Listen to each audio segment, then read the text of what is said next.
Psychoanalysts often overlook aesthetics, particularly the concept of the uncanny. The uncanny is associated with feelings of terror and dread, but the term is not always used clearly. It is often linked to anything that evokes fear, yet it implies a specific intrinsic quality deserving of its unique name. Ernst Jensk, a pioneer in the study of the uncanny, highlighted the difficulty of understanding people's sensitivity to this particular feeling. He suggested two approaches to explore the uncanny: examining the historical usage of the word, or collecting all instances that provoke a sense of uncanniness to identify common features. Both approaches lead to the conclusion that the uncanny relates to something that was once familiar and well known but has become frightening. The uncanny feeling arises from encountering something both unfamiliar and unsettling. Jensk attributed this sensation to intellectual uncertainty, proposing that the more familiar one is with their surroundings, the less likely they are to experience the uncanny. However, this definition is incomplete, as not every new and unfamiliar thing is frightening. Many languages do not have a word that precisely captures this unique fearful experience. The German term unheimlich provides insight into the concept. It is contrasted with heimlich, which means familiar, comfortable, and homely. Heimlich can describe a cozy home environment, tame animals, and a sense of peaceful contentment. In contrast, unheimlich refers to something eerie and unsettling, often linked to the supernatural or strange occurrences within a familiar context. A classic example of the uncanny is found in the story of the Sandman, a character who frightens children by threatening to tear out their eyes. The story focuses on Nathaniel, a child haunted by his father's mysterious death and the fear of the Sandman. Nathaniel believes that the Sandman is a wicked man who throws sand into children's eyes, causing them to fall out. Despite his initial skepticism, Nathaniel hides in his father's study and sees the visitor, lawyer Copulus, who he believes is a Sandman. Nathaniel's fear intensifies when the sand grains turn into red hot coal and he calls into a fit of madness. A year later, his father dies in his study and Copulus disappears without a trace. As an adult, Nathaniel encounters an Italian optician named Coppola, whom he believes to be the same childhood horror. Nathaniel buys a pocket telescope from Coppola and uses it to spy on Professor Spallanzani's daughter Olympia, who turns out to be an automaton with eyes made by Coppola, the Sandman. After a long illness, Nathaniel experiences another fit of madness upon seeing a strange object on the street. His brother, Clara, rescues him and takes him to safety. However, Nathaniel's madness returns and he runs around shouting, "Rings of fire whirl about," a phrase with origins in his traumatic past. Amid the chaos, lawyer Copulus reappears among the crowd, reinforcing Nathaniel's fear. This story exemplifies the uncanny by blending familiar and unfamiliar elements to evoke fear. The uncanny feeling is rooted in the re emergence of repressed childhood fears and the blurring of the line between reality and imagination. The story of Nathaniel and the Sandman highlights how the uncanny can arise from intellectual uncertainty and the return of something once known but now distorted into something frightening. Understanding the uncanny requires recognizing its complex interplay between the familiar and the unfamiliar and how it can provoke deep seated fear and horror in individuals. The writer creates uncertainty by not clearly indicating whether the story is set in the real world or a fantastical one filled with spirits, demons, and ghosts. He allows himself the freedom to choose either setting, and readers must accept and engage with it as real for the duration of the story. Psychoanalytic theory shows that fear of harming or losing one's eyes is a significant childhood fear that often persists into adulthood. This fear is deeply rooted and cannot be fully explained by the rational idea that it simply substitutes for the fear of castration. In dreams, myths, and fantasies, the eye often symbolically represents the male genitalia. Critics of psychoanalysis should not use the story of the Sandman to argue that anxiety about eyes is unrelated to the castration complex. Hoffman's story intricately links this eye anxiety with the protagonist's father's death and the Sandman's interference in matters of love. Hoffman's work, Elixir des Teufels, delves into the uncanny by exploring the concept of the double. This theme is reflected in mirrors, shadows, guardian spirits, beliefs about the soul, and the fear of death. In dreams, this double often symbolizes castration through the duplication or multiplication of genital symbols.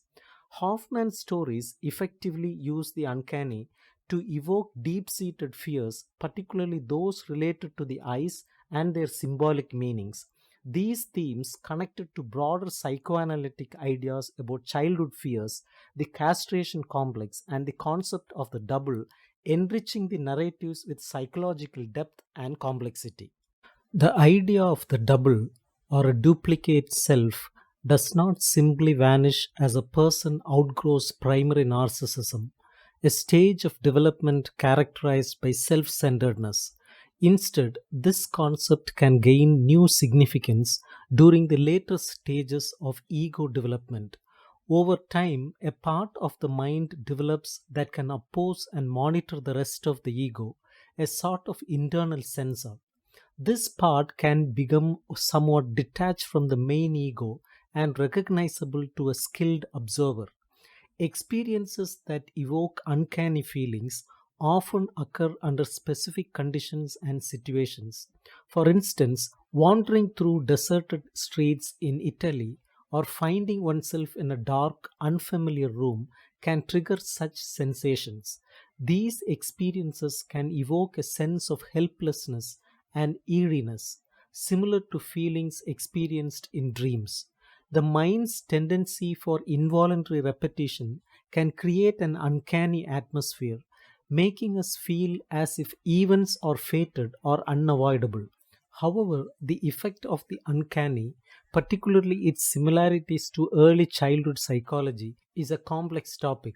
It is important to note that there is a principle of repetition compulsion in the unconscious mind, driven by instinctual activity and likely inherent in the very nature of instincts.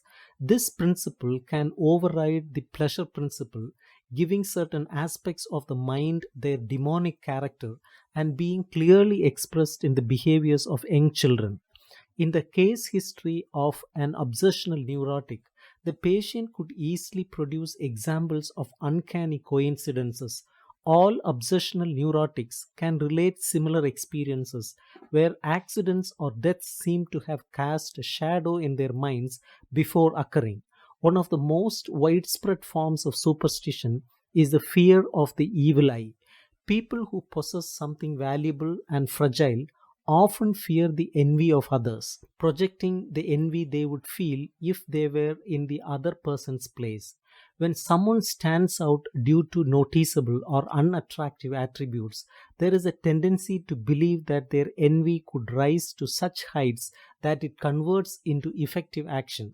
Freud discusses the concept of the omnipotence of thoughts in the mind, referring to the belief that the world is populated with human spirits and a narcissistic overestimation of subjective mental processes. They argue that each individual goes through a developmental phase corresponding to the animistic stage in primitive humans, preserving traces of it that can be reactivated. Two main considerations can be found in this study. First, if psychoanalytic theory is correct in maintaining that every emotional affect is transformed by repression into morbid anxiety, then there must be a type of anxiety stemming from repressed material that resurfaces. This type of anxiety is the uncanny, regardless of whether it originally aroused dread or another emotion. Second, if this is the true nature of the uncanny, it explains why the term heimlich, homely, has evolved into its opposite, unheimlich, uncanny. Freud explores the uncanny in relation to death, spirits, ghosts, and the repression that allows primitive feelings to recur as uncanny effects. Many people experience the uncanny most intensely in connection with death, dead bodies, spirits, and ghosts. Two factors contribute to this: the strength of our original emotional reaction to these topics and the inadequacy of our scientific understanding of them. Religions continue to dispute the undeniable reality of death and propose the existence of an afterlife. Civil governments uphold the prospect of a better life after death as a way to maintain moral order among the living. Advertisements for lectures on how to contact the souls of the departed are common, and even some of the most capable scientific minds have considered the possibility that such contact might not be entirely impossible. Freud examines the concept of the uncanny, particularly in relation to death, spirits, ghosts, and repressed feelings that resurface as uncanny experiences. Factors contributing to the uncanny include animism, magic, the omnipotence of thoughts, attitudes toward death, involuntary repetition, and the castration complex. The uncanny arises from familiar but repressed aspects of reality linked to deep seated psychological phenomena like omnipotent thoughts and wish fulfillment. It occurs when current experiences evoke old, discarded beliefs originating from infantile complexes rather than external reality. In literature, the uncanny is a rich theme because it mixes repressed and overcome aspects of reality. The distinction between what is repressed and what is overcome must be adapted in fiction. This results in some things not being uncanny in fiction but being so in real life, and fiction can create more uncanny effects than real life. Storytellers can set their stories in worlds that either mirror or differ from reality. In fairy tales, reality is left behind, adopting an animistic belief system that excludes the uncanny. However, when superior spiritual entities are introduced within a poetic reality, they lose their uncanny quality. In fiction, the uncanny remains effective when the setting is realistic, but diminishes in fantastical settings, allowing writers to manipulate emotional responses.